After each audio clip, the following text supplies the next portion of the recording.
ছোট থেকে তো হ্যান্ডলিং করতেছি ভাই, আসলে সব কিছু মিলে বড় হবো কীভাবে, নিজেকে কীভাবে সামলাবো। যেটা কোচের সাথে কথা হয়েছে আমার, হয়তো কোচকে আমি বলেছিলাম যেটা আমার ফ্যামিলি ইস্যু ছিল।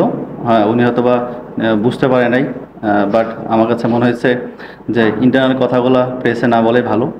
আর যেহেতু সাব্বির রহমান কিছু হলে ডিসিপ্লিনের কথা চলে আসে, আমি চেষ্টা করছি ঠিক করার জন্য, বাট আশেপাশে কিছু লোক হয়তো বা ভালো তো দিচ্ছে না, বাট পুশ করছে আমাকে।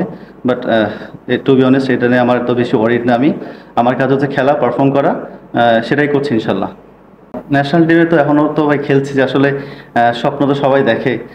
আমি তো এখনও এই ইয়াং বলতে পারেন বা সিনিয়র বলতে পারেন, একটা মিক্স আপে আছি। তবে আমার ফিটনেস এখনও তো পড়ে যায় নাই, যে এমন না যে আমি ন্যাশনাল টিমে পড়ে গেছি এমন। কিন্তু টেনিস বলে ভালো খেলতে পারি, তাহলে নির্বাচনটা হয়তো বা যদি আমাকে সুযোগ করে দেয় অবশ্যই খেলবো, কাম ব্যাক করবো। বাট আমাকে আমার প্রসেসটা ঠিক করতে হবে। আমি যেভাবে প্রসেস করি, আমি আমার মতো প্র্যাকটিস করি। মিরপুরে হয়তো বা করা হয় না, হয়তো দেখেন না তাই। বাট আমি রাজশাহীতে প্র্যাকটিস করি, নিজের খরচে নিজের জিনিসে প্র্যাকটিস করি, রেগুলারলি প্র্যাকটিস করি। চেষ্টা করছি আবার কাম ব্যাক করার জন্য। আর বিপিএল সুযোগ পেয়েছি আলহামদুলিল্লাহ, চেষ্টা করবো ভালো মতো খেলার জন্য।